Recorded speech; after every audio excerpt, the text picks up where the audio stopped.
Dani, você está controlando aí quem é que aparece na tela, na gravação? Consegue? É que aqui eu estou colocando um formato de aparecer os primeiros que entrarem e quem estiver falando. Gente, boa noite. Agradeço a presença de todos. Vamos começar hoje o nosso evento com o Claudinei Correia. Ele é cofundador da ONG Afronorte, ele é membro do Conselho Geral da Uneafro Brasil, articulador, né, da Coligação Negra por Direitos, e ele veio hoje aqui conversar um pouquinho conosco para falar sobre a importância da educação antirracista. Acho que vai ser um encontro muito proveitoso, espero que todos vocês aproveitem, façam perguntas para ele, aproveitar que o Claudinei está aí. E essa jornada ela vai ser muito importante para a gente abrir vários diálogos, várias discussões que são legais, né, para a gente trazer à tona. O nosso evento, ele começou hoje e vai até o dia 20, todos participem, né, vejam aí a agenda e estão convidados a participar de todas as atividades que vocês acharem também que é interessante para vocês, porque a gente vai trabalhar com vários temas diferenciados, tá? Então, obrigada a participação de todos estarem aqui, e vamos dar a fala para o Claudinei, né, para ele já começar aí a fala dele, e eu vou agora ficar offline, tá, gente? Boa noite. Obrigada. Posso só fazer uma introdução, Dani? Pode, claro. Tá.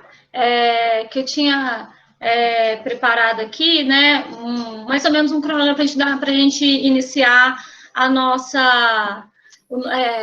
introduzir o tema, que é a educação antirracista, né? Então, não sei se todos os que estão participando agora estiveram presentes nas palestras que foram muito proveitosas e que aconteceram no período da tarde, que foi, né, a nossa apresentação, e sobre a questão do feminismo com a aluna Mel. Mas eu já introduzi um pouco, falei um pouquinho a respeito, né? Então, primeiro, não sei se todos aqui são meus alunos, não dou aula para o terceiro ano, mas eu sou professora, né, da Escola Matarazzo, de Filosofia, de Sociologia, Projeto de Vida e da eletiva Batalha de Poesia. E como professora, né, achei que seria muito pertinente a gente estar tratando, né, essa temática que a gente já trabalha dentro da sala de aula. Eu e o professor Arnaldo, que nesse momento está dando aula em outra escola, somos mediadores da questão étnico-racial, como, né, fazendo um trocadilho, a gente não poderia deixar passar em branco essa data, né, que embora seja um tema que seja muito recorrente e que a gente já trabalhou essas habilidades em outros bimestres, né, explicando o que é o racismo, explicando embora essa semana a gente esteja tratando especificamente da questão do negro, não é só o negro que sofre racismo, então a gente tem grupos minoritários, como várias etnias indígenas, como os próprios ciganos, que sofrem, né, o racismo, que é essa concepção mesmo, né, de que a humanidade é dividida em raças e alguns grupos são superiores a outros. Então, falar de racismo, não tem como eu deixar de falar de racismo sem falar da história do Brasil, falar da nossa história, né? O racismo, ele é um fenômeno mundial, porém, nós temos as nossas próprias peculiaridades aqui.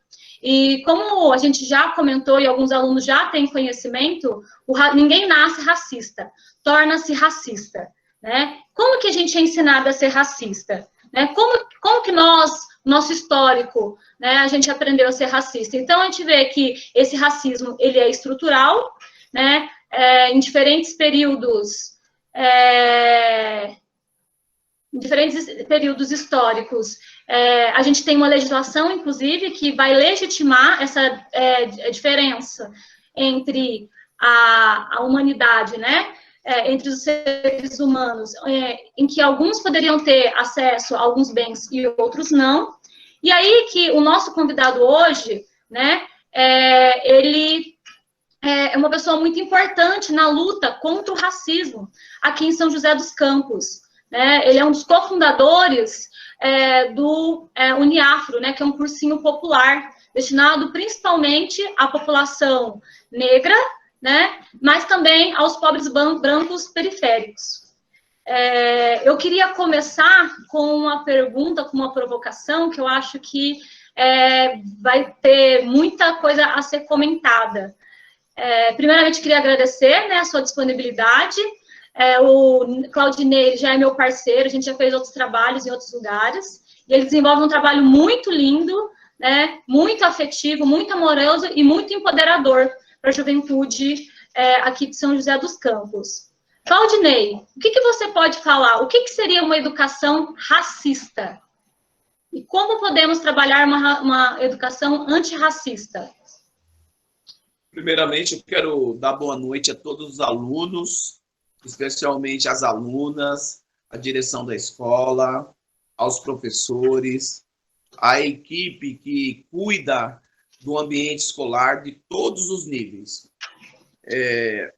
Quero saudar os mais velhos, porque dentro de um projeto de luta, de desconstrução, temos que ter a consciência que só estamos aqui porque alguns pavimentaram as estradas.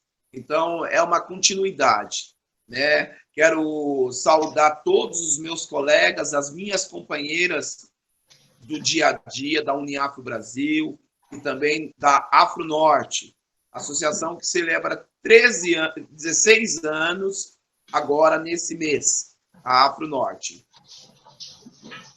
A tua pergunta é bem pertinente.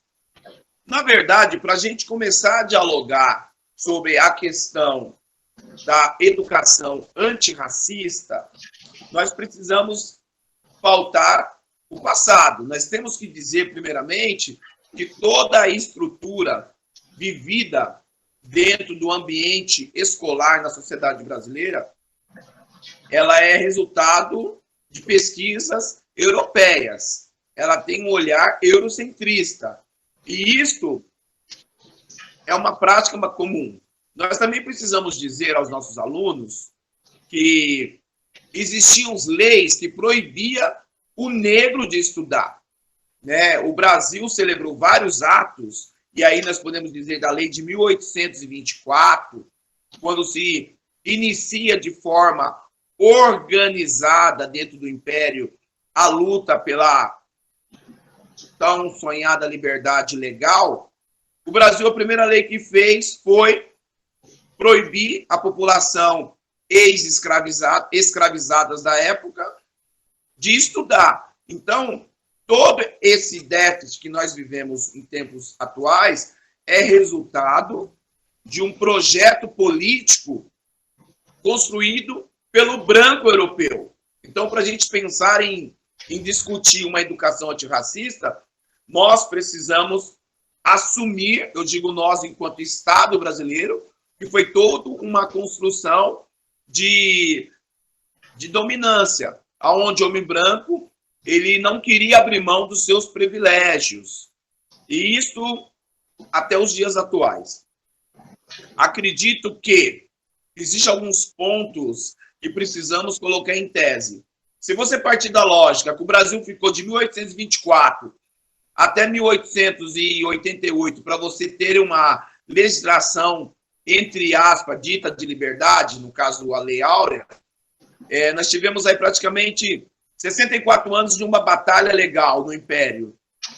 Se você sair do Império e você pegar de 13 de maio de 1888, quando é promulgada a Lei Áurea, todos os escravizados no Brasil, eles foram colocados para fora da fazenda, para fora do espaço onde ele viveu como sem nenhum direito. Então, você tem 132 anos, e que nesses 132 anos, pouquíssimas ações foram consolidadas para diminuir essa lacuna histórica.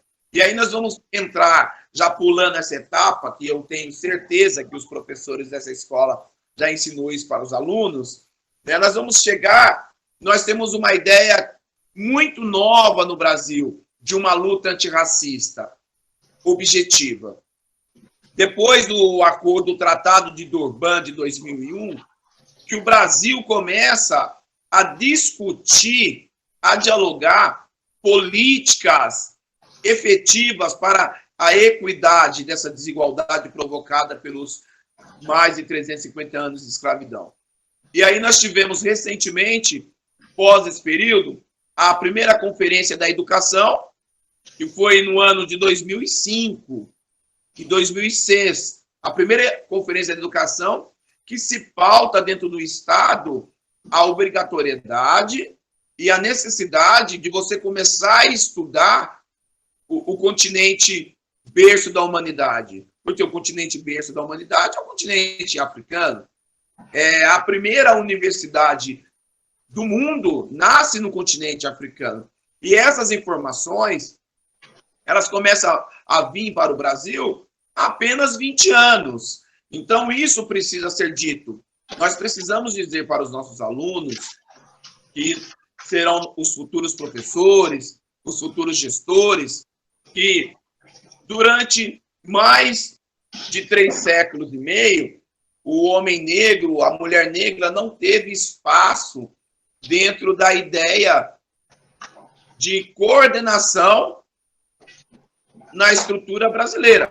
Então, para você quebrar isso, você precisa estar falando da questão cotidianamente, não só em datas específicas. É lógico que o 20 de novembro é uma data importante, porque dá visibilidade à luta das pessoas, dessas pessoas que, na sua grande maioria, pessoas negras, herdeiros diretos de reis e de rainhas, pessoas essas com grande intelectual, com grande inteligência, e tudo isso se simboliza no 20 de novembro, em homenagem a um reinado que tinha Dandara, esposa, e Zumbi, marido. Uma família que, de maneira muito organizada, resistiu profundos ataques e constituiu a primeira república organizada feita pelos ex-escravizados no Brasil, que foi Quilombo dos Palmares. Então, o 20 de novembro é uma simbologia muito importante para reafirmar que esse povo dito como quilombola, eles queriam nada mais do que nada menos do que as pessoas não fossem escravizadas. Olha, que legal. Você falou que a primeira universidade foi no continente africano? Sim.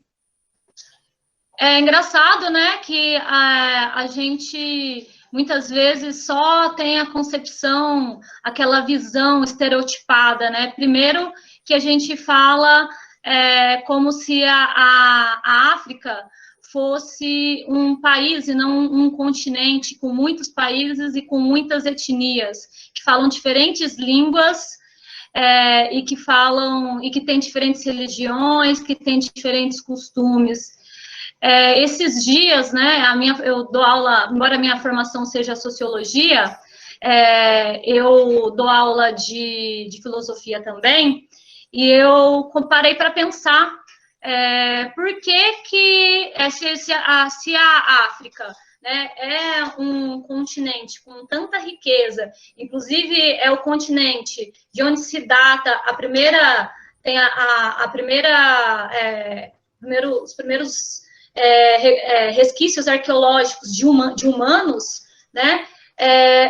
Por quê? Será que existia filosofia lá? E aí que eu fui ver um pouquinho sobre filosofia africana, e eu fiquei surpresa em saber a riqueza, né? Na escola mesmo, quando eu estou falando, a gente está falando de educação racista ou antirracista, nos livros didáticos não se tem filósofos, né, africanos. O livro didático que a escola adota, na parte final, ele trata de alguns temas contemporâneos e ele vai falar um pouquinho. Mas esse é o primeiro livro que eu vejo desde que eu entrei, né, na faculdade, que foi em 2008. E numa dessas palestras achei bastante curioso que é apresentada a tese de que Sócrates, inclusive, foi condenado à morte porque os aprendizados dele vieram da Etiópia.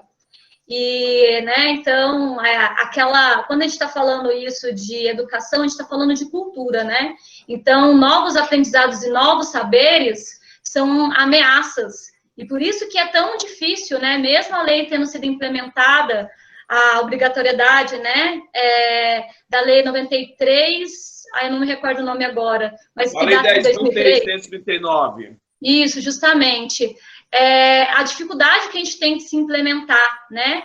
Então, a gente fala, mas eu não sou racista, né? A gente fez esse debate hoje, mas quem não estava presente, e eu acho que não vale, nunca é muito, né, a gente reforçar, que não basta falar, não sou racista, né? Como dizia Angela Davis, né, uma importante filósofa negra do movimento Pantera Negras, que eu acredito que muitos de vocês já devem ter ouvido falar, não basta ser racista, temos que ser antirracista. Então, eu não sei, assim, como que fica isso no imaginário, né? Eu achei que o Claudinei já foi, assim, na chave, né? Que ele apresentou esse racismo epistemológico, né? Esse racismo que é, assim, de matar a cultura. Que como tem, acho que um geógrafo muito importante que ele vai falar, que não se mata um povo só com armas, né? Se mata e não apresentar a cultura. Uma morte, só uma fala, dentro da construção da luta antirracista, uma coisa que é muito importante, você dá voz pertinente àquele povo, né? Que nós vivemos dentro de uma estrutura onde o negro, quando digo negro, eu digo a negra, a mulher negra, existem algumas regras, algumas regrinhas que é muito importante. É você potencializar o negro na fala, né? Como nós estamos hoje aqui nessa live, muito importante com esses alunos. Então, por exemplo, eu acredito que você ia falar do grande geógrafo Milton Santos, né? Quando ele diz que em todo o seu contexto, que a maior morte que se dá de um povo é o silenciamento. E uma das estratégias da luta antirracista é você criar os núcleos de formação, que não é uma coisa nova. Nós temos que dizer que os núcleos de formação, eles já existiram em 1932, né, com a Frente Negra de Resistência. E hoje eles estão muito vivos. E qual é o papel desses núcleos de formação? É provocar o Estado para com que se cumpra as leis vigentes. Nós temos uma lei 10.639, que ela é de fevereiro de 2003. Portanto, nós não temos dentro da grade curricular da academia brasileira a imagem do professor negro de acordo com a população brasileira. Nós temos 54% da população brasileira negras e eu percebo que nós temos aqui quase 52 alunos assistindo e como provocação ao Estado, não à escola, quantos professores negros retintos existem nesse ambiente? Então, para você dizer da desconstrução, é muito difícil, porque é sempre alguém falando por nós. E a maior corroboração que o não negro tem na desconstrução do racismo, ele dá o direito de fala ao negro. Então, em cima disso, nós precisamos aprender a desconstruir a marginalização imposta ao negro. E marginalizações essas que são variadas, desde o que eu não sei falar, então eu tenho que alguém falar por mim a minha história, contar os meus saberes. E isso parte por uma lógica muito simples. Se aquilombar. O que é se aquilombar?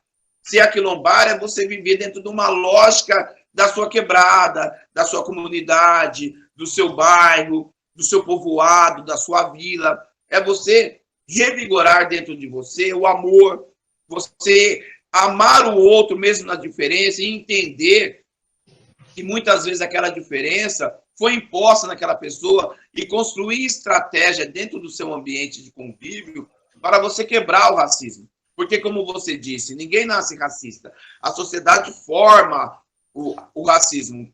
E nós temos que ter o entendimento que essa formação é pelo simples fato do privilégio. Então, nós precisamos dizer também que quem quer que abrir mão do privilégio?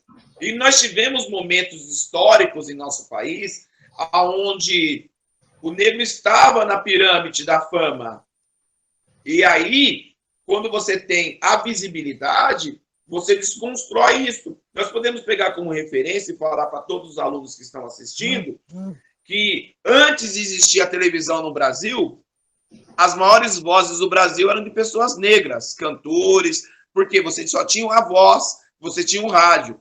Quando você cria a tela, esse racismo perverso imposto pelo branco, né, porque o racista no Brasil é o branco. E quando nós falamos de que outros povos, eles também sofrem o racismo, nós temos que pontuar que a única população internacionalmente que ficou odiada com essa prática é o preto, né? Os demais povos, e também temos entendimento que sofrem o racismo, eles têm uma totalidade muito pequena em um percentual de pessoas em comparação com a população negra. Então, em qualquer lugar do mundo, dentro da diáspora, né? E a diáspora para os alunos são os lugares por onde pessoas foram escravizadas, lugares que houve esse sistema brutal. Até os dias atuais, o ódio contra o negro, ele vive. Então, nós precisamos desconstruir esse ódio. Agora, como nós vamos desconstruir esse ódio? Nós entendemos, enquanto agrupamento aquilombado, eu posso falar em nome da Uniafro Brasil, entidade que eu faço parte, que através da unidade, da construção da unidade, através de uma busca constante sobre a educação popular, nós temos práticas, né? Nós realizamos várias práticas em nosso núcleo aqui. Nós temos 35 núcleos hoje espalhados no eixo São Paulo-Rio, e nós temos 2 núcleos em São José dos Campos. Um núcleo no Pinheirinho dos Palmares e outro núcleo no centro de São José, na Sebastião Húmel, número 780. Nos nossos núcleos, que nós atendemos pessoas pretas, pobres e periféricas, nós pautamos algumas disciplinas que não estão inseridas dentro do contexto da grade curricular. Quais disciplinas? Como a autoestima, a construção dos ícones e valores, porque hoje qualquer estudante do ensino médio brasileiro, se você perguntar para ele o nome de 5 poetas negros, ele não sabe. Se você perguntar para ele o nome de 5 engenheiros negros, ele não sabe. Por quê? O material produzido pelo Estado, além de ele ter um viés todo eurocentrista, nós ainda esbarramos em pessoas que não são descolonizadas, né? Pessoas que têm a prática do racismo. Nós temos colegas, professores, porque se o racismo está instituído na sociedade como um todo, e o Brasil é um país racista, o Brasil é o país que mais se mata jovens pretos do mundo, o Brasil é o país onde os negros têm menos oportunidade de adentrar ao mercado de trabalho do mundo, o Brasil é o país onde as meninas negras são mais violentadas do mundo, o Brasil é o campeão em matar pessoas gays, lésbicas e trans, porém o índice de mortes entre os negros é o maior do mundo. Nós não pautamos esses recortes. Então, nós precisamos fazer esses recortes, que quando você faz esses recortes, você tem um entendimento que é necessário você discutir coisas práticas, coisas simples, como políticas reparatórias. Então, nós temos professores hoje, estão dentro de uma grade curricular, professores de disciplinas de humanas, se posiciona contra as políticas de cotas. E aí ele diz para o aluno, não, que cota é racismo reverso. Mas ele não conta para o aluno que o Brasil tinha uma lei específica que dizia que o negro não podia ir para a escola. Então, é esse desentrave que nós precisamos.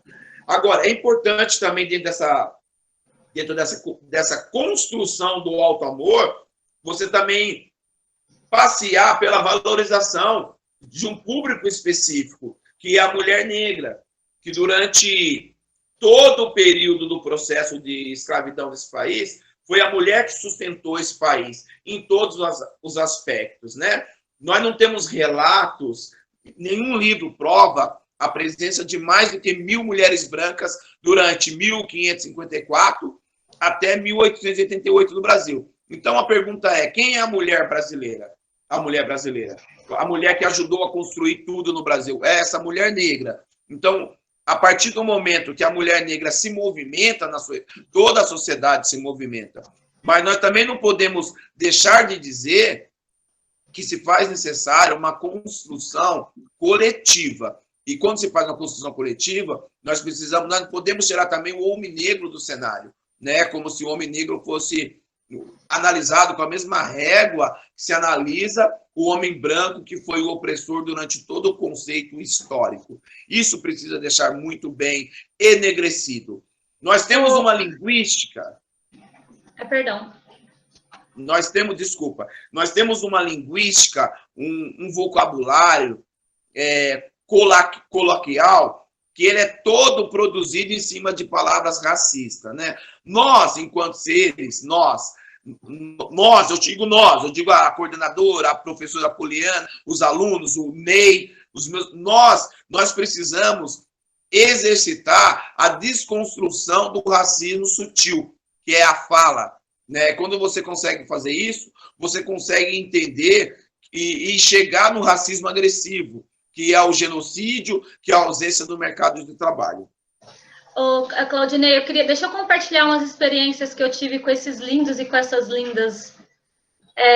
Nossa, sabe que, assim, tá sendo muito difícil, né, esse período de distanciamento, mas as aulas que mais tiveram, assim, participação foi quando a gente falou da questão do racismo. Então, isso me dá um pouco de esperança, sabe? Assim, envolvendo eles agora, né, que tem um convidado, que tem outros professores, eu acho que a gente podia abrir para eles perguntarem também, né, quantos professores negros eles tiveram, né, que foi uma pergunta que você fez. Quem não tiver com o microfone pode colocar aqui no chat, que a gente está tentando,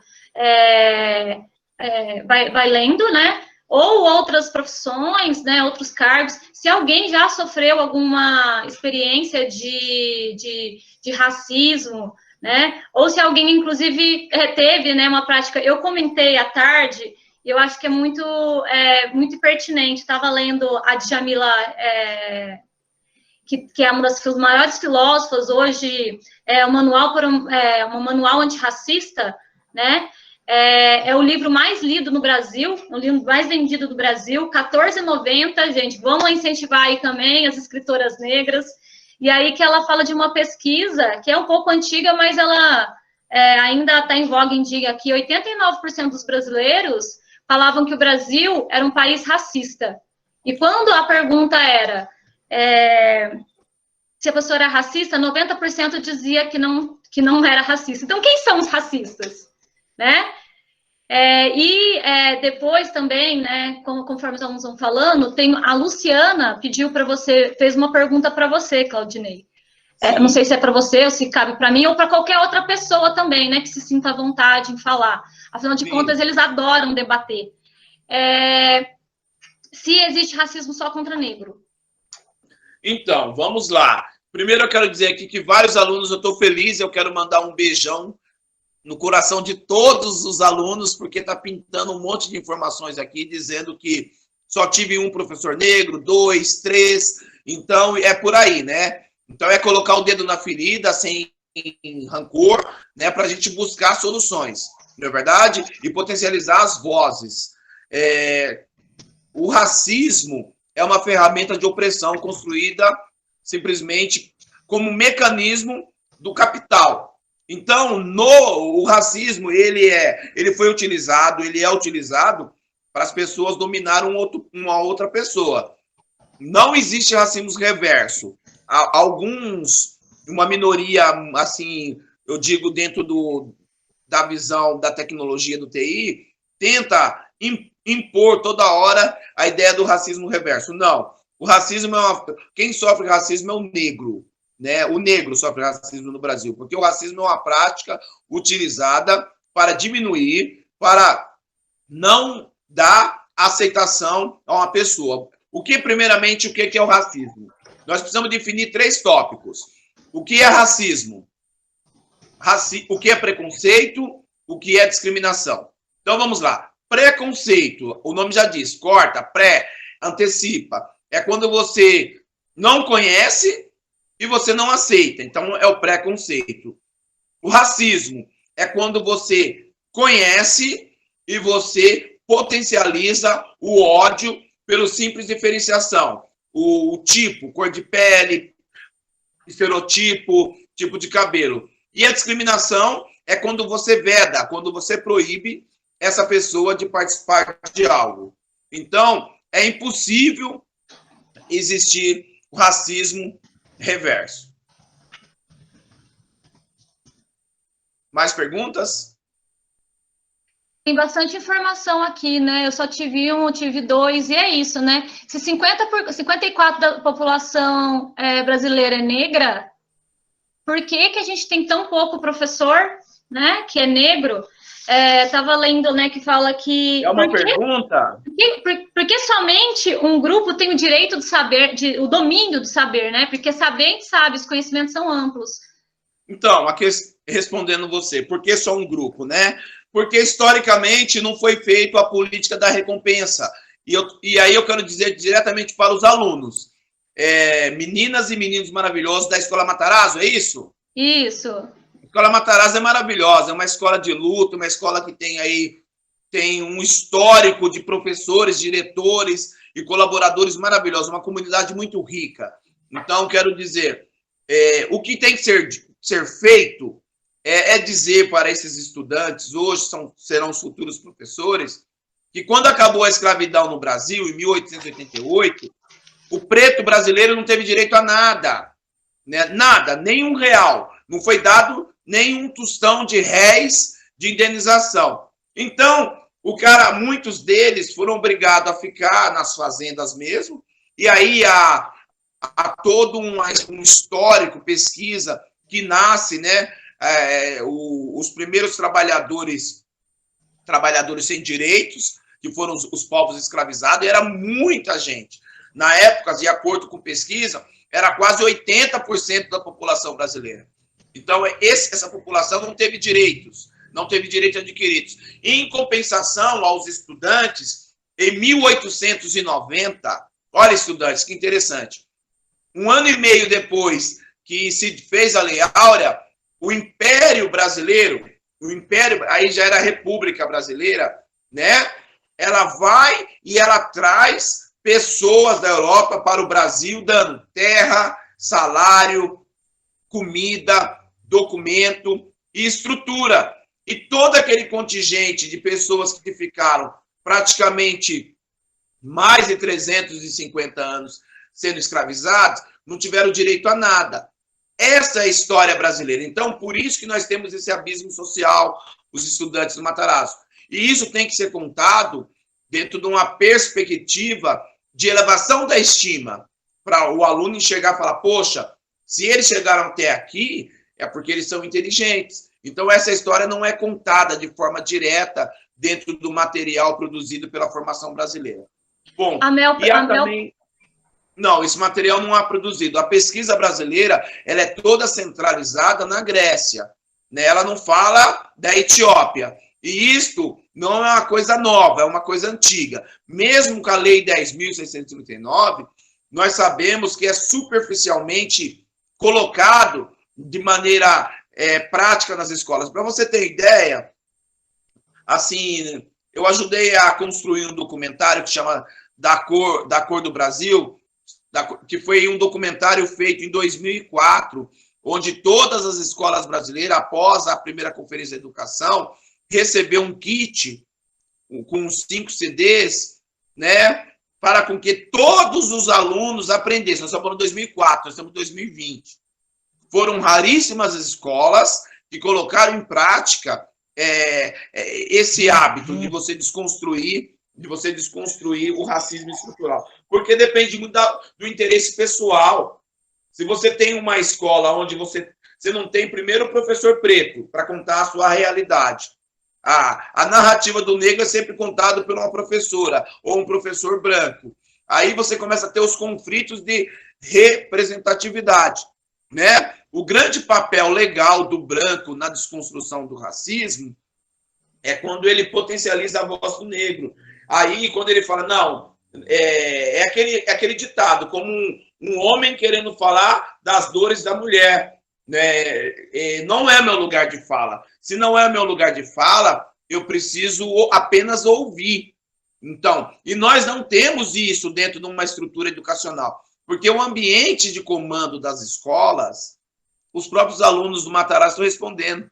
A presença da figura do negro, por uma questão do racismo estrutural brasileiro, é quase que nula. Se você não tem o negro no ambiente como gestor, quem tem que falar pelo negro? Quem vai falar pelo negro sempre é o branco. É isso que acontece. Então, nós precisamos começar também a fazer esse exercício.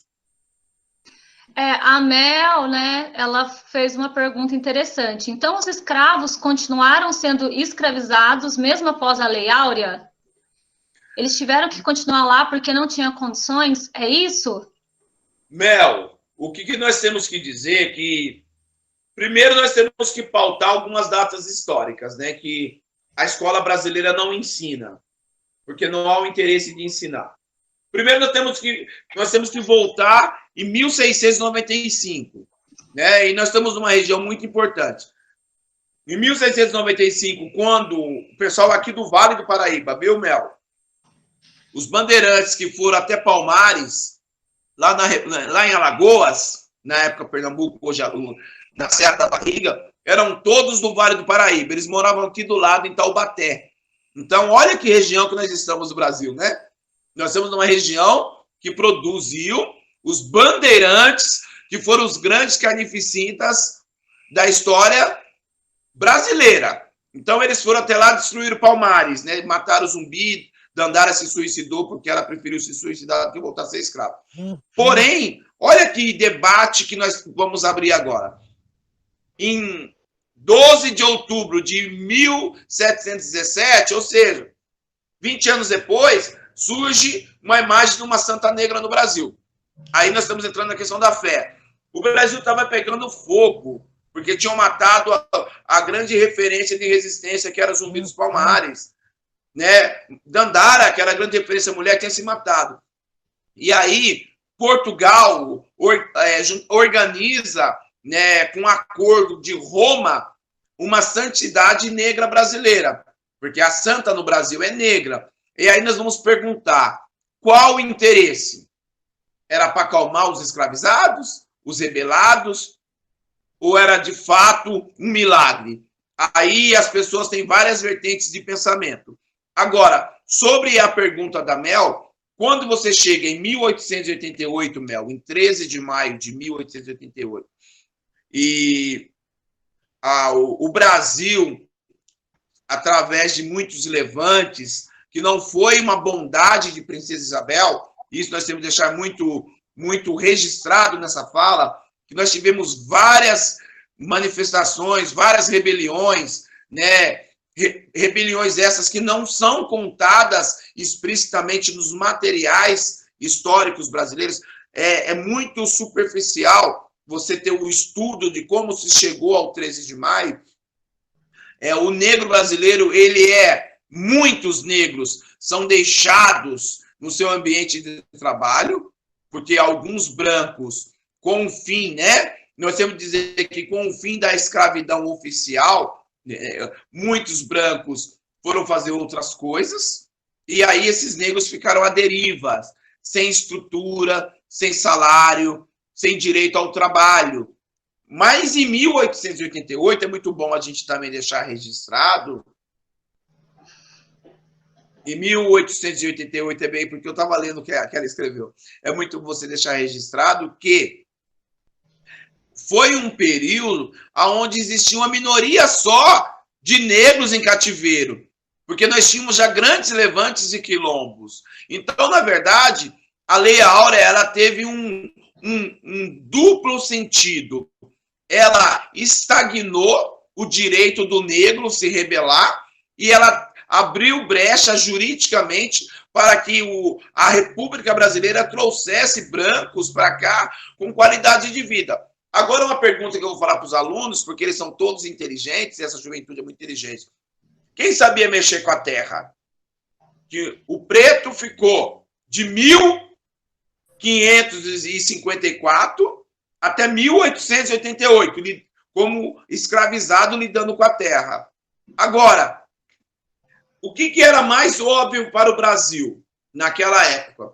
Você fazer a indenização, dando terras, ou você trazer o branco para a mão de obra do lugar desse povo que foi disperso? Então, foi uma maldade tremenda. Essa ideia da democracia racial que o português tentou impor a todo custo foi uma farsa da história que eu acredito que momentos como esse sirvam-se para desconstruir essa farsa, né? E aí nós temos que fazer um paralelo, nós temos que fazer uma comparação com a liberdade norte-americana. E aí foi a Mel que fez a pergunta e os demais. Os Estados Unidos, a liberdade norte-americana, ela se deu através do acre e da mula. O que é isso?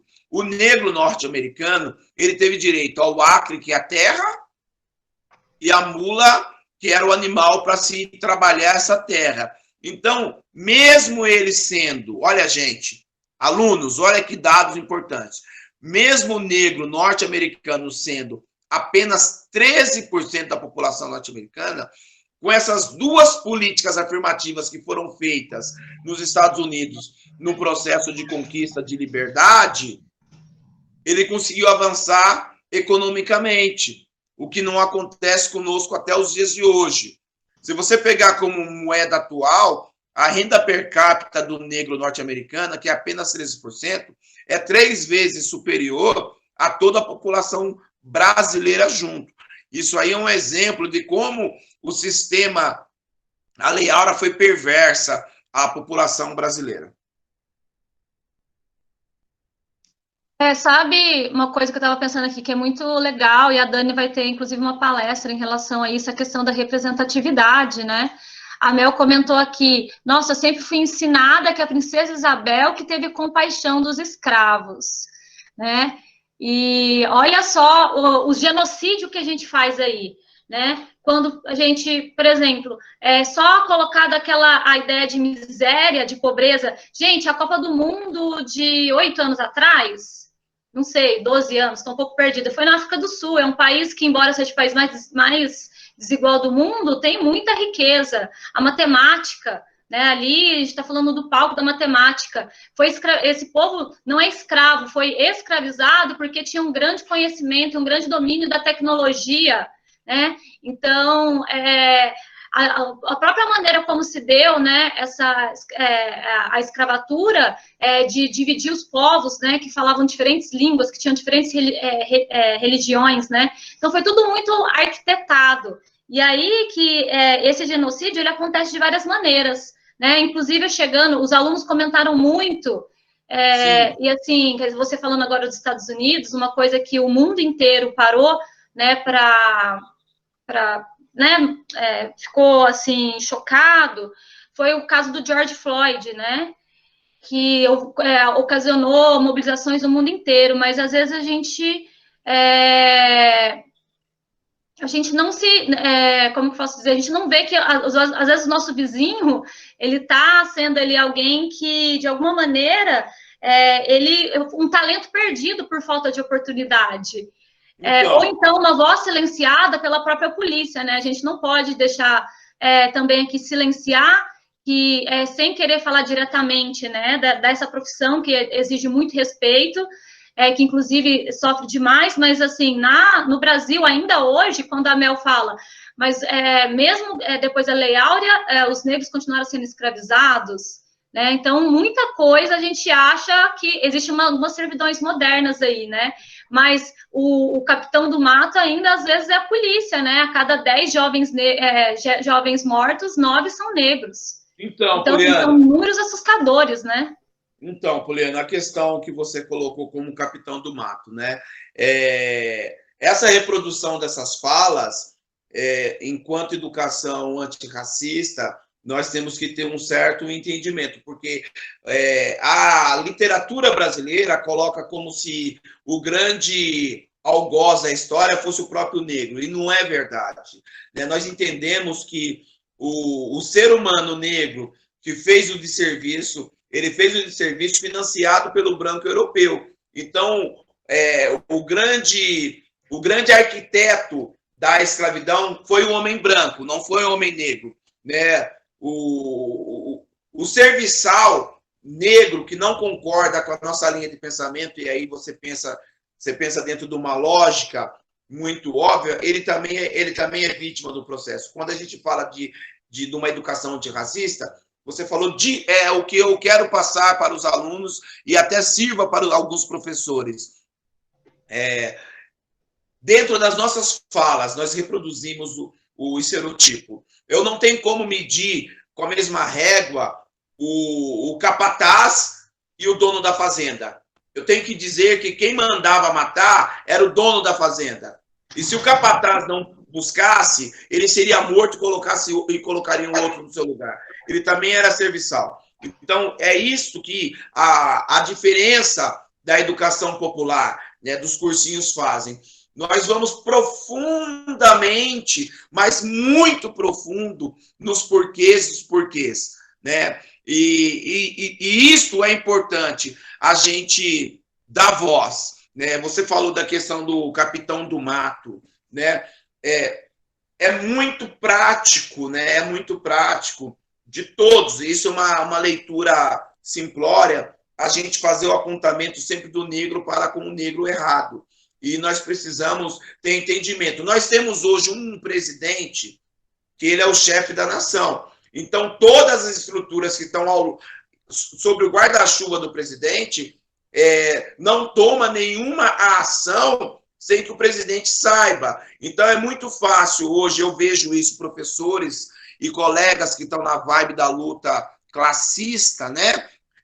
Falar do senhor que está hoje à frente da Fundação Palmares, que é uma pessoa que não tem o nosso respeito, que nós entendemos que ele faz um desserviço, mas é muito mais fácil eu atacar ele por uma prática do racismo estrutural do que eu atacar o chefe dele. E isso vem desde os primórdios do sistema de escravidão no Brasil. Né? Eu sempre procuro desconstruir a imagem do negro. Né? E isso é muito real. Então, nós precisamos ter esse cuidado, essa habilidade com as nossas falas. E os cursinhos populares, quando eu falei que dentro de alguns cursinhos populares... desculpa um pouquinho. A Mel está dizendo, acho que na nossa... Depois reproduz a pergunta da Mel para a gente.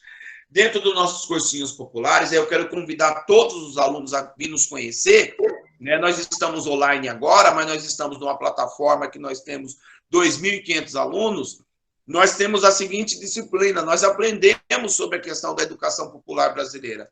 E aí nós sabemos que, quando você colocou com muita propriedade, professor, nós sabemos que existe um número imenso de homens e mulheres negras importantíssimo na construção econômica, geopolítica, de pesquisa, de formação de intelecto, que são invisibilizados. Por que são invisibilizados? Porque ninguém quer abrir mão do privilégio. Mas nós temos saída para isso. Eu acho que o importante nesse momento é dizer para os estudantes que nós temos algumas saídas.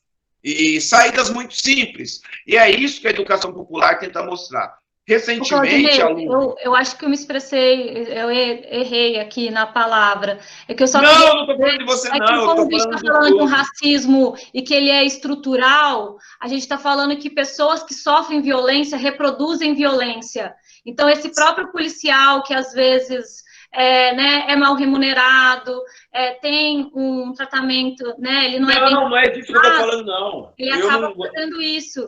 E como você às vezes fica um pouco difícil você falar e escutar as perguntas, tem aqui algumas coisas. A Mel, acho que ela captou bastante essa coisa que, na verdade, a gente comentou muito sobre o racismo estrutural, que para a sociedade se manter né, dentro desse sistema, onde tem um que é muito rico e fica lá em cima, precisa-se ter o serviço doméstico, que é predominantemente feminino e que é predominantemente negro, né? E precisa existir práticas que vão desde o xingamento até as coisas mais sutis, até a própria arraigar a ideia de meritocracia, e romantizar também aquele um ou outro que consegue, né? Entrar numa faculdade ou ter um serviço, né, naquela narrativa de que, mas eu não sou racista, eu tenho até um amigo que não, mas na minha empresa eu tenho um funcionário que é negro. E não é assim que a gente resolve as coisas, né? Essa solução, que eu acho que, assim, mais que saber que a gente sofre muito, né, que, assim, claro, quem sofre mais são os negros. Igual eu falei, eu fico... eu já comentei, já tive uma fala que eu falava que, assim, para os meus alunos, quando ia ter a Semana da Consciência Negra, que eu tinha vergonha de ser branca. Naquele momento ali, né? Não, você não precisa ter vergonha de ser... Não, aí olha a leitura que eu fiz, mas eu tinha, e eu, tipo, tenho uma maneira de ser muito espontânea, e meu olho regalava, e os alunos regalavam o olho, né? Mas, assim, não era isso que eu queria expressar, eu tenho vergonha dos meus privilégios. Então, eu queria chegar nisso. O seu maior privilégio que você tem, enquanto professor de sociologia, o maior privilégio que você tem, e aí eu passo isso para você dentro de um assunto muito humanizado, né? Que nós estamos aqui. Eu aceitei o convite, primeiro, porque eu gosto de você, tá, Poliana? Porque senão eu não ia aceitar o convite. A gente ter a consciência crítica, o não negro, que o lugar de fala tem que ser passado para o negro. Porque senão o espectador, quem está assistindo, acha que o negro não tem formação intelectual. Então, por exemplo, você me convidou para fazer uma live com os seus alunos. E é interessante os alunos saberem que aqui está um homem negro que estudou todos os conflitos da humanidade, que estuda, né? E que faz parte de um coletivo, que vive dentro de uma ideia do coletivo. Eu não estou aqui em nome do Claudinei Corrêa. Estou aqui em nome da Uniafro Brasil, o maior coletivo, viu, estudante? Quero vocês conosco. O maior coletivo aberto, sem fronteira, sem direção, que nós temos um mandato coletivo, nós temos uma gestão compartilhada, que é uma coisa também nova dentro dos preceitos, né? Uma coisa muito antiga para os povos negros, né? Porque as comunidades quilombolas viviam dentro desse coletivo. E a gente dá voz, porque muitas vezes no nosso inconsciente, vou dar alguns exemplos clássicos para a gente ser bem objetivo. A Associação dos Afrodescendentes do Vale do Paraíba, ela faz um evento todo ano chamado Miss Dandara. Olha que interessante. É uma provocação muito antiga. E aí a ideia que as meninas sempre falaram, Ney, você não fala. Você se cala a boca para falar do Miss Dandara. Por quê? É um evento voltado para as mulheres, né? Mas é um evento voltado para a temática da mulher negra, porque leva o nome da mulher talvez mais importante dentro da história da humanidade brasileira, que foi Dandara, né? Que foi líder, quilombola, arquiteta, guerrilheira, uma das mais importantes.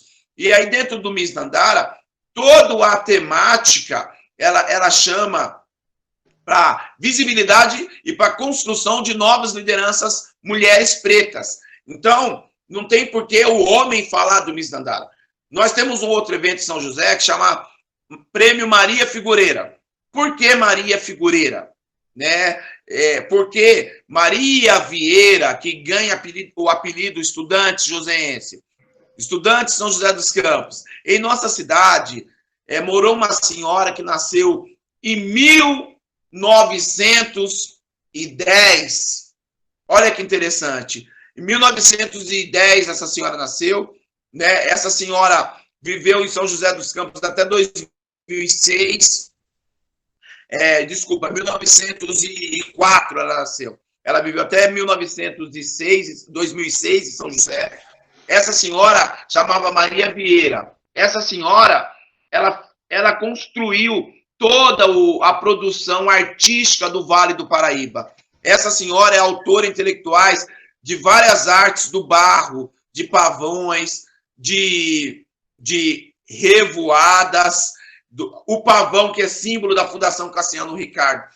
Essa senhora, através do seu saber, por isso que eu falo que a educação popular, ela desconstrói esses paradigmas do que é imposto. Essa senhora ensinou vários grupos a lidar, e se você procurar nos documentos de São José dos Campos, você não tem a figura de Maria Figureira. Você tem outras mulheres, e na sua grande maioria mulheres brancas, e aí nós temos que fazer esse apontamento, né? Algumas até vivas, que se apoderou desse conhecimento de Maria Vieira. Eu deixo como pesquisa para vocês, professores, também, para os alunos, que foi mãe de Maria Mudinha, que Maria Mudinha a galera já conheceu, porque até 4 anos atrás ela estava entre a gente, e a cidade não valoriza e não potencializou o intelecto dessa mulher, que tem um histórico de fazeres desde 1935 nessa cidade de arte. E aí, que é grave, o coletivo da Afro-Norte resolveu potencializar esse nome para chamar a atenção de quem está à frente dos poderes constituídos, né? E para despertar em outros pares. Poxa, quem foi Maria Figureira? Nós precisamos ter esse saber. Poxa, foi uma mulher preta. Uma mulher preta. Quem criou aquela identidade do pavão da Fundação Cultural? Quem criou a identidade foi uma mulher preta. Mas a reprodução intelectual é sempre do branco, né? E isso é um racismo muito latente que nós precisamos desconstruir. Por isso que sempre nós, enquanto coletivo da Afro-Norte, da Uniafro Brasil, nós falamos que é importantíssimo você valorizar os saberes populares. Porque quando você valoriza o saber popular, você sai de cena para que aquilo que você acredita tenha projeção. Por isso que eu citei o exemplo do Miss Nandara. Nós também temos, aqui em São José dos Campos, uma biblioteca que está aberta a todos os estudantes. Uma biblioteca que faz toda a reverência a Carolina Maria de Jesus, que foi, sem sombra de dúvida, né? É porque quando o artista morre, a sua obra fica. A pessoa mais importante dentro dessa leitura marginal, dessa escrita marginal periférica, que é retratar as favelas, que é retratar o perímetro urbano que ela vivia. Então, nós temos uma biblioteca. Nós também temos um núcleo, que eu estou até com a camiseta, Núcleo Luísa Marim. E quem foi Luísa Marim? Luísa Marim foi uma mulher que ela organizava a juventude da sua época, né? Para que essa juventude fosse a luta. E aí, entre tantos que se desbrocharam nessa luta de organização, nós temos Luiz Gama, que foi filho dela, que hoje é patrono do direito brasileiro, que na época ele era um rábula. O que é ser um rábula? Rábula eram os advogados que não tinham carteirinha da ordem. Então, Luiz Gama, filho de Luísa Marim, de uma grande mulher preta, ele foi um dos rábulas que mais defendeu a aforria, a liberdade das pessoas escravizadas. Então, quando você coloca na prática, eu citei 4 exemplos diretos, você começa a desconstruir esse modelo estereotipado de educação eurocentrada. E nós temos um cursinho popular, que aí eu quero deixar o convite aberto aos 3º e 2º anos, que nós construímos um material pedagógico todo especial, ouvindo os alunos, ouvindo os professores, ouvindo os mais velhos.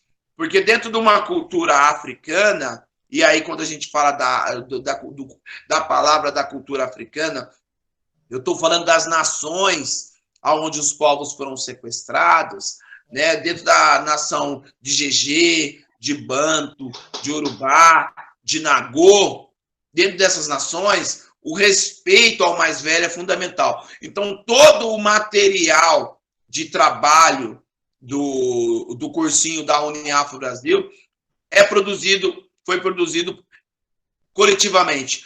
E nós temos um resultado espetacular. Só que aí nós esbarramos no racismo comercial, que está dentro de uma estrutura. O núcleo de São José dos Campos, só para vocês terem uma ideia e enegrecer a nossa conversa nessa noite, nós aprovamos Só no último Enem do ano passado, nós aprovamos 16 alunos para institutos de ensino federal no Vale do Paraíba. O nosso cursinho, eu estou dizendo o cursinho da Uniafro Brasil, do núcleo, não sei se vocês estão enxergando aí, mas eu posso encaminhar depois para vocês, é só vocês me chamarem no WhatsApp. Aqui é uma cartilha que nós fizemos parabenizando os nossos alunos. O núcleo que mais aprovou alunos do Brasil, núcleo de cursinhos populares, foi o núcleo de São José dos Campos.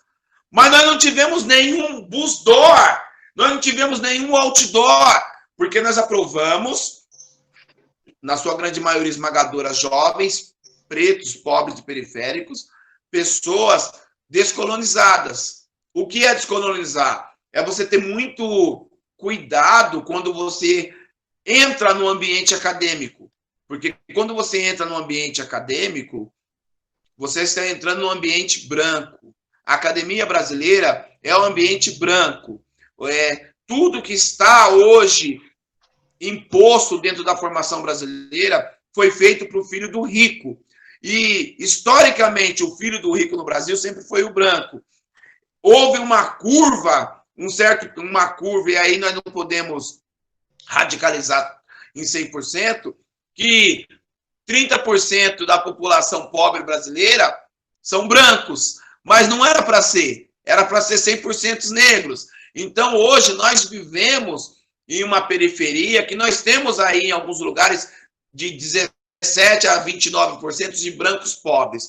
Mas a grande maioria absoluta, esmagadora do pobre no Brasil é negra, e a grande maioria absoluta, na sua totalidade de quase 99% de ricos no Brasil, são brancos. E os ambientes de comando, né, e a escola é um ambiente de formação de poder, ele tem toda uma estrutura branca. E para você quebrar essa estrutura branca, você precisa do quê? Você precisa de uma série de ações, né?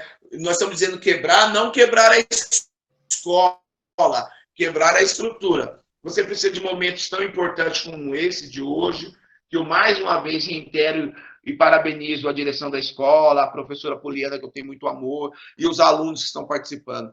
Você precisa de uma gestão que quer assumir. O primeiro processo é assumir que o racismo existe. Quando você assume que o racismo existe, você passa a desconstruir, né? São essas ações. É uma experiência bem legal mesmo. Claudinei, obrigada, viu? Eu só vou... eu preciso dar um recadinho que os alunos estão perguntando aqui, porque assim, a nossa previsão era de 1 hora, a gente já passou um pouquinho, né? E aí que, assim, eu queria pedir licença também, não foi um combinado, embora eu já tivesse comentado com a professora Dani, que eu tenho um amigo que mora na Argentina que está nos prestigiando. E a gente sabe que, né, o racismo ele está presente, infelizmente, em todo mundo, e que a Argentina tem uma história, não sei se a gente pode comparar, mas assim, lá houve um genocídio mesmo, a população negra é menos encontrada, que inclusive aqui no Brasil. E eu mesmo, a professora Dani já colocou a lista de chamada, onde vocês vão colocar ali, né, os apontamentos em relação à palestra, mas eu queria pedir, assim, se vocês pudessem fazer essa gentileza, queria passar a fala um minutinho para o Guilhermo, que é um professor, um educador popular, né, que trabalha, que é do norte da Argentina, né, e que é muito sensível a essas questões e essas causas. Não sei, Guilherme, se você puder brevemente comentar os seus aprendizados hoje e como você faz essa luta antirracista na Argentina. Bueno, muchas gracias. Falo muito pouco, assim que vou falar despacio. Muito interessante o que fala Claudinei, é muito importante. Eu não tive professor na faculdade preto. Na Argentina é muito difícil conseguir docente negro hasta el día de hoy. Y con respecto a la historia argentina, muchos integrantes de la historia fueron borrados.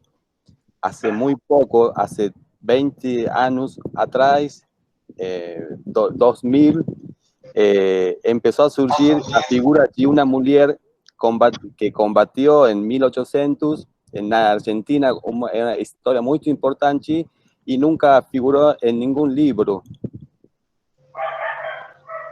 Depois,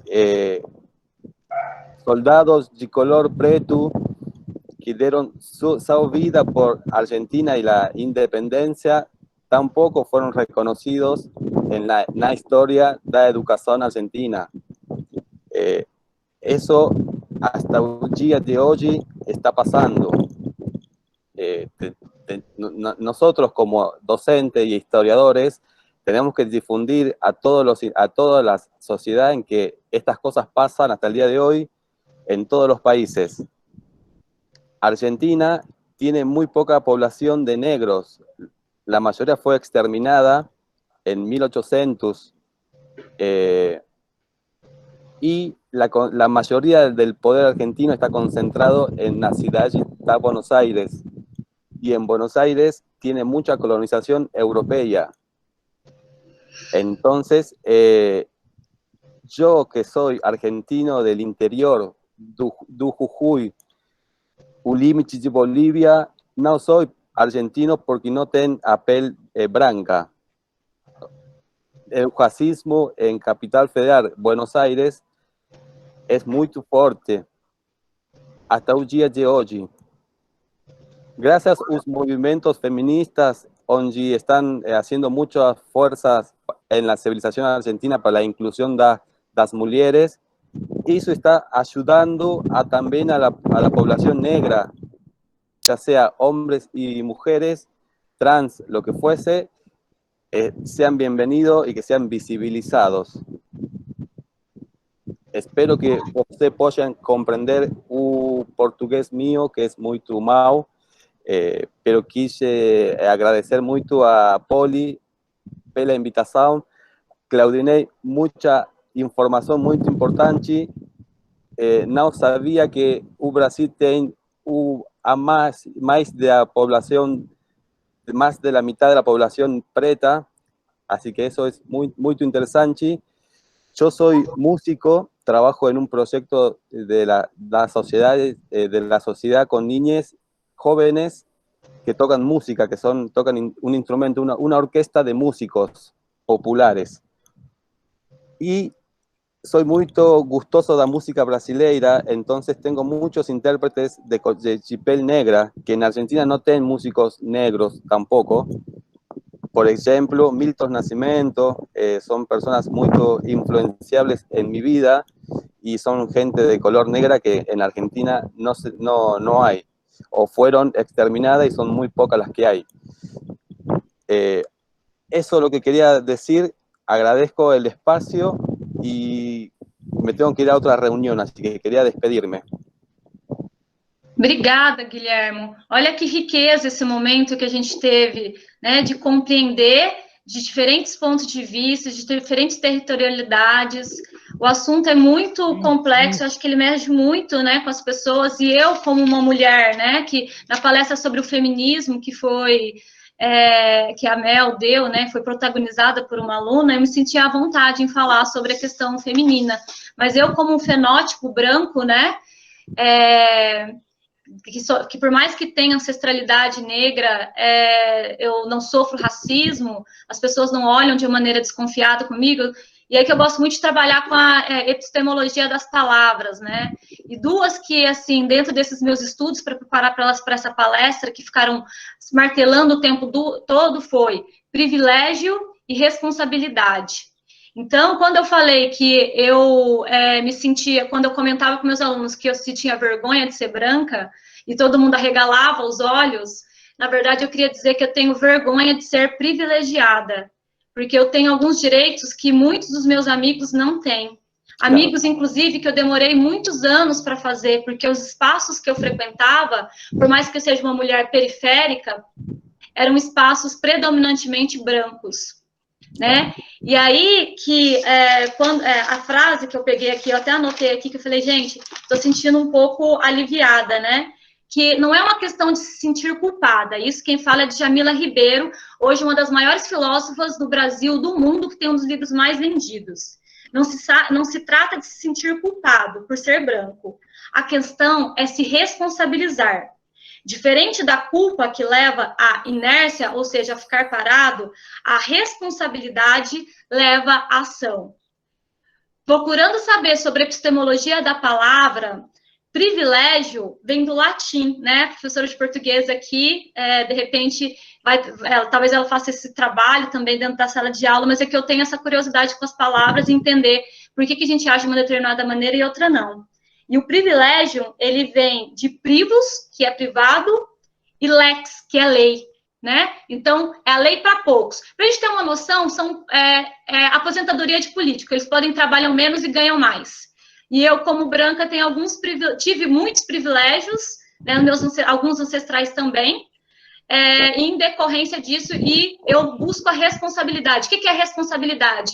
É quando eu trago para mim e quando eu convido os meus alunos, né, a responsabilidade é quando eu tenho que responder pelos meus próprios atos.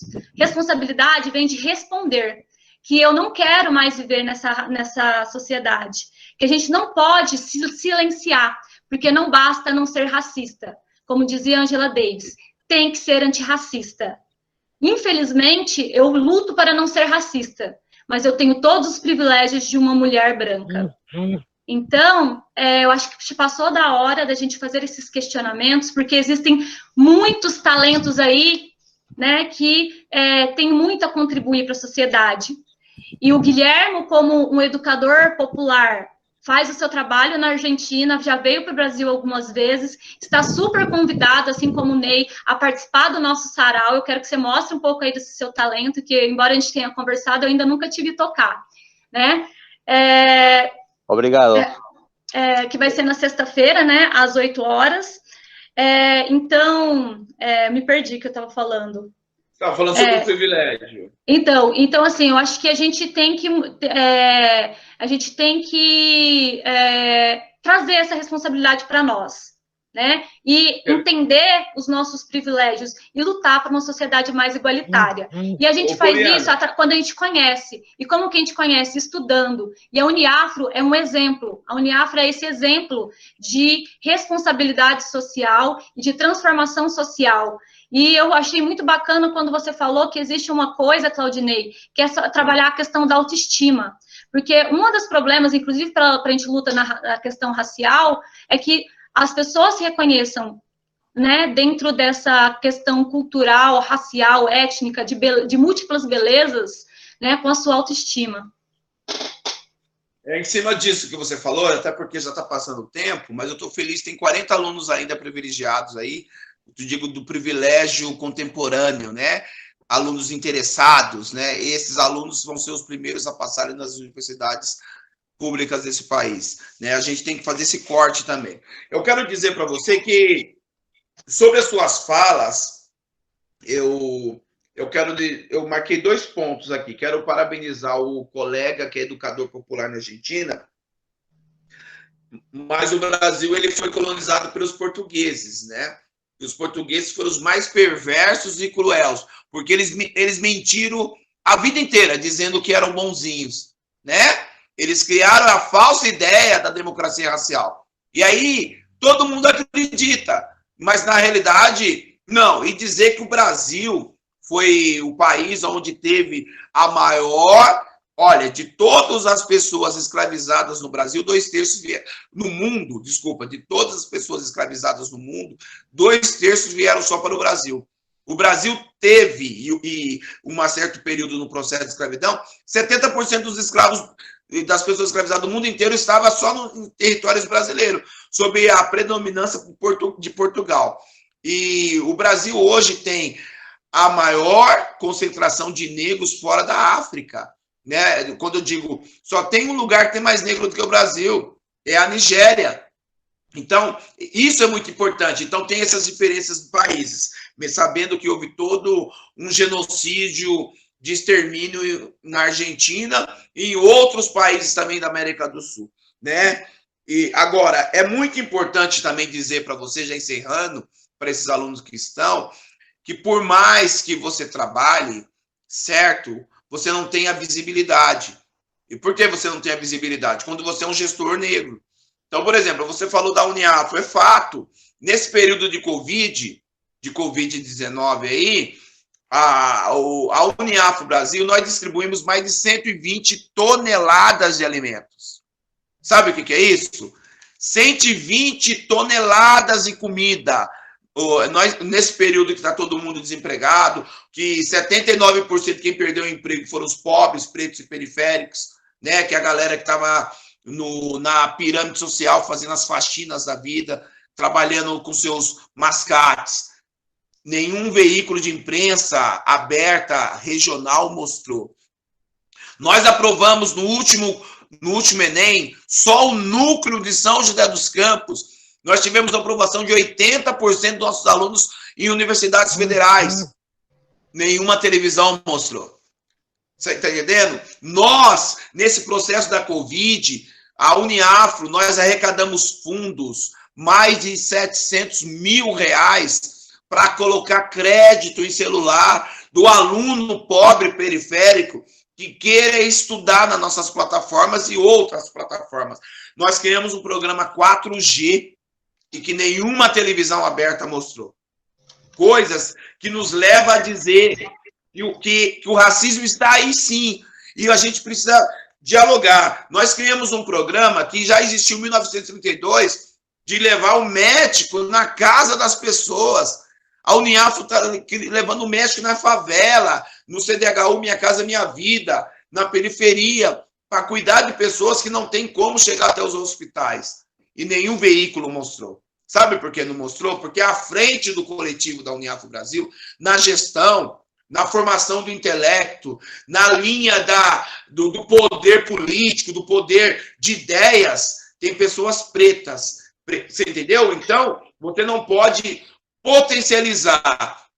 Nós vivemos em uma região onde alguns veículos de imprensa, e é legítimo, e eu quero que os alunos que estão assistindo reflitam, eles mostram inúmeros programas sociais que estão sendo feitos, são feitos nesse período da Covid-19, e eles não mostram quando tem o preto na gestão. É a famosa invisibilidade, né? A famosa invisibilidade. E quando você silencia tudo isso, você colabora para com que o racismo continue existindo. A respeito da polícia, eu posso dizer, porque eu sofri racismo num calçadão, em São José dos Campos, aqui tem muitos jovens, mas no ano de 2016 eu estava comprando um par de tênis para meus filhos e a polícia nos abordou de maneira arbitrária, alegando que nós estávamos assaltando uma loja, e o vídeo viralizou. Um vídeo que atingiu quase 7 milhões na época de visualizações. E o nosso entendimento é que o Estado brasileiro, a serviço de quem? A Polícia Militar, dados interessantes, 68% dos policiais que morrem são policiais negros.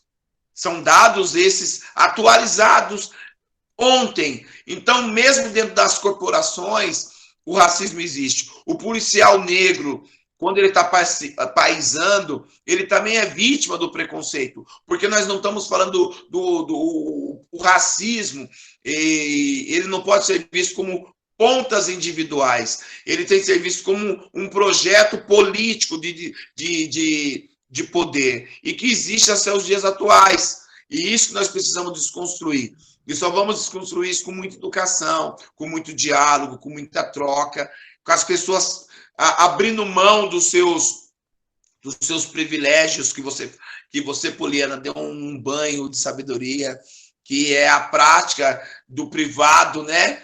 E você abrindo mão desses privilégios e compartilhando, né? Compartilhando saber. Palavras de ordem hoje.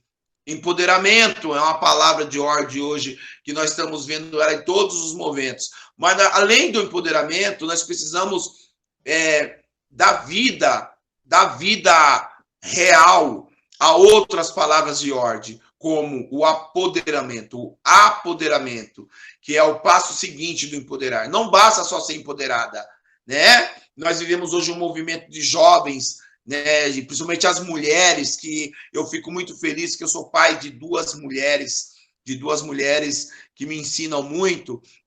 As meninas hoje, todas falando do empoderamento, mas quando você entra numa agência bancária em São José dos Campos, quantas meninas pretas você vê de Black Power, de trança?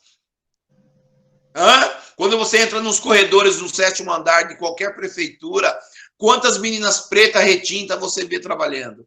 Então, não basta a gente viver um momento, né? Nós precisamos ter ações concretas. E eu estou muito otimista, né? Eu estou muito feliz, né? Que muitas mulheres trans, muitas mulheres ocuparam no último dia 15 cargos estratégicos, porque houve um levante, mas a nossa região ficou muito longe da realidade nacional. Então, nós precisamos também chamar essa reflexão. E a educação popular, aí está o grande diferencial, traz de novo para dentro da sala de aula algo que nós já tivemos no passado e que a geração dos meus filhos não teve o direito de ter, porque foi tirado por posições políticas, como disciplinas de sociologia, de USPB, né? Disciplinas essas que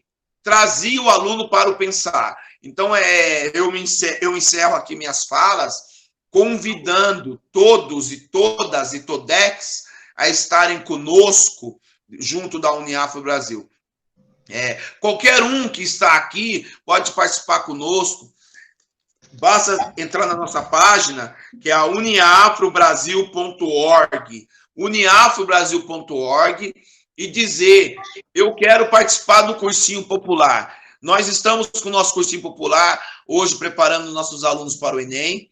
É totalmente gratuito. Os nossos alunos ganham um kit para estudar em escola, sabe? E dentro desse kit, que tem ali a máscara, tem os folders e tem uma cartilha com todas as disciplinas que o Estado ingesta e coloca no Enem. Também tem o encarte do que é a educação popular, do que é você viver dentro de uma vida de descolonização. E aí nós temos que ter um entendimento,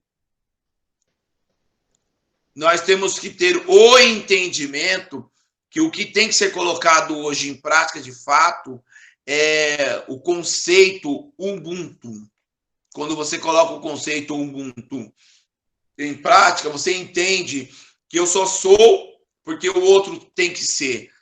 Você desconstrói o egoísmo, o egocentrismo. Você passa a viver imaginando o que adianta eu ter condições de fazer um churrasquinho na minha casa hoje, sabendo que o meu vizinho não tem dinheiro para comprar um pãozinho. E aí você começa a ver o mundo num outro olhar. E a educação popular é isso. É você ter amor no outro olhar. E é por isso que nós construímos uma ducha solidária, que muitos alunos aqui se lembram, em São José dos Campos, para despertar as autoridades que há um crescimento de moradores em situação de vulnerabilidade nas ruas. Agora, o porquê que eles estão nas ruas, né, que nós temos que discutir dentro da educação popular. Será que é a falta de emprego? Né? É os porquês que a educação popular ela traz à tona esse debate. Gente, eu quero finalizar dizendo muito obrigado aos alunos, muito obrigado à coordenadora, muito obrigado às professoras, né? Muito obrigado, Poliana. Eu tenho um amor especial por você, você é uma parceira, é uma mulher que faz um debate maravilhoso, uma professora que tem uma preocupação imensa com todas as agendas e dentro das prioridades das minorias, a minha prioridade é o racismo e eu respeito outras prioridades, né? Eu acredito que dentro das pautas afirmativas que nós estamos vivendo há apenas 10 anos, que é uma coisinha muito nova no Brasil, A prioridade deve ser a desconstrução do racismo. E o meu WhatsApp, eu quero ver todos os alunos me chamando no WhatsApp, tá, gente? O meu WhatsApp é bem facinho, é 12982669474. Chama eu no WhatsApp que eu vou enviar para os alunos a nossa cartilhinha online, o nosso portal de entrada online. E se alguém aí quiser fazer o nosso cursinho online, você pode ter certeza que eu vou encaminhar para as nossas coordenadoras que cuidam dessa parte de inscrições e vou dizer que, em nome da Uniafro Brasil, em nome de todas as membros da Uniafro Brasil, professora Grace, professora Geisa, Eloana, Thalita, Maria Lúcia, professora Samara, professora Mariana Castro, sabe, professora Flávia, professora Renata, vocês viram que a grande maioria são mulheres na Uniafro Brasil, né? Em nome do nosso mandato, nós conseguimos um mandato na maior cidade da América do Sul, que é São Paulo, da nossa querida militante, agora vereadora eleito, Elaine Mineiro. Eu me despeço de todos vocês, dizendo uma boa noite e muito obrigado, e vamos enegrecer nosso Estado de Direito, nossa escola. Um beijo. Dani, seu microfone. Ah, sim. Então, eu queria só, não vou segurar vocês muito, né, porque a gente já passou um pouquinho do horário, né, mas aproveitando que esse é o último evento, né, do dia, né, que nós temos aí 3 dias, né, eu queria só finalizar falando um pouquinho só do projeto, né, que a gente começou para o pessoal, principalmente os alunos, né, que são das outras turmas que não conhecem todos os professores envolvidos, tá? Fala rápida, tá, gente? Esse projeto, né, é a nossa primeira jornada cultural, né, Novembro Afro-Brasileiro. Então, a gente vai falar africanidades, identidade de memória, cultura e literatura. E a importância desse projeto, né, é para reforçar, assim, essa temática, né, que a gente trabalha ao longo do ano, além de valorizar e resgatar a cultura e memória da produção, né, cultural afrodescendente. E também abrir, né, e a jornada é justamente para isso, né, quando o projeto foi pensado, a gente buscava pessoas para vir ocupar esse espaço, né, e falar, participar desse período agora, né, que será de intensos diálogos e reflexões dessa importância da valorização dessas reflexões que tem que ir além da data do dia 20, né, ela tem que percorrer o ano todo, né, e como no caso aqui a gente está fazendo, a gente está culminando aí com essa comemoração, com essa jornada, né, para abrir diálogos, né, vamos dizer assim, propiciar esse espaço, né, para atividades diversificadas, mas que que almejam dar visibilidade, né, trazer um estudo mais cuidadoso, dedicado ao mês de novembro, para resgatar e homenagear os feitos da cultura afro-brasileira, como o Claudinei falou, né, essa questão é muito triste, né, eu até anotei aqui, né, esse esforço, né, do apagamento da memória e das contribuições, né, e eu acho que isso está relacionado também, como nós tínhamos falado hoje, né, dessa questão de quem controla a narrativa, né, para quem que a gente está dando poder para controlar. Claro que às vezes nem sempre queremos dar, né, esse poder, né, tem a relação do privilégio, que temos falando muito aí desde manhã, né, nesses nossos encontros, mas também para essas questões que vão além de tudo isso. Na fala hoje de manhã, bem falado da Djamila, falamos também, né, de um dos textos que eu compartilhei com vocês, que ela fala da dificuldade, né, de grandes editoras abraçarem o projeto e dar notoriedade para escritoras e escritores negros, né, que é uma coisa que não acontece no Brasil, não tem notoriedade, enquanto você vê em outros países, né, os escritores conseguem apoio, né, e notoriedade, né, e todas essas questões que a gente precisa. E muito importante a fala do Claudinei, né, e falando bastante da Uniafro, né, falando desse projeto tão importante, né, mostrar essa questão de também onde, né, uma coisa que os alunos me perguntaram, né, como eu falei, né, a gente precisa dar o poder e o protagonismo para essas novas lideranças, né, Mas onde buscar as informações, né? Onde se empoderar e se apoderar disso, né? É buscando informações, tentando estudar mais, né? Como a Poliana falou da questão, né, do privilégio, né? Também sou uma mulher branca, né? Mas eu respeito muito, sei onde é meu lugar de fala e onde não é. A gente tem muito a aprender, a gente escuta e aprende e tenta melhorar a nossa aula, melhorar, né, uma série de coisas, né? Mas eu acho que hoje nós fomos muito bem sucedidos nesse começo da nossa jornada, né? Porque nós propiciamos aí espaços de falas, abrimos diálogos e tocamos em assuntos que são, em alguns aspectos, um pouco delicados, difíceis de conversar, mas que têm que ser trazidos, têm que ser falado, né? Essa questão que eu ouço muito, mas não existe racismo. Gente, que país que essa pessoa vive? Eu fico pensando, às vezes, claro que tem. Lógico que tem, que não tem, né? Eu falo, né? Não tem, né? Porque talvez a pessoa não enxerga, porque ela deve ser uma pessoa branca. Então, às vezes, ela até na ingenuidade dela, né? Por ela não ser racista, né? Não ter atitudes assim, ela não consegue, às vezes, também enxergar, né? Mas é assim, gente. Você dá uma volta no shopping que você vai ver quem que o segurança vai seguir, não é? Infelizmente, é uma vergonha, né? Então, a gente vê várias coisas que acontecem e a gente não pode fechar os olhos a essas questões, né?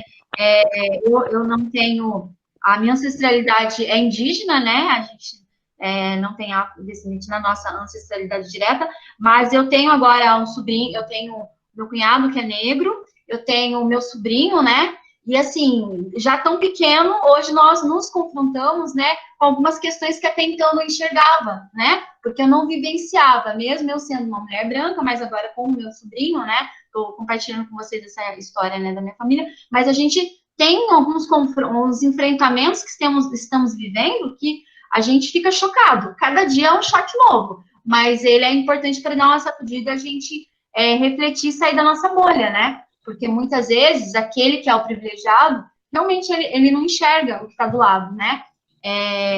E eu queria agradecer muito, obrigada ao Guilherme também, que deu sua contribuição aí. Temos amanhã ainda mais um dia cheio de atividades, e no dia 20 sarau, são todos convidados, tá? Tragam aí seus textos, suas músicas que vocês queiram compartilhar. E eu acho que é isso, gente. Muito obrigada, viu? Por todos aí que participam. Professores também, né? Nós temos professores de várias disciplinas que estão envolvidos também no projeto, tá bom? Muito obrigada, gente. E a ideia é essa, abrir espaço para as falas, né, de quem precisa falar, né? Gente, obrigada, boa noite e até amanhã.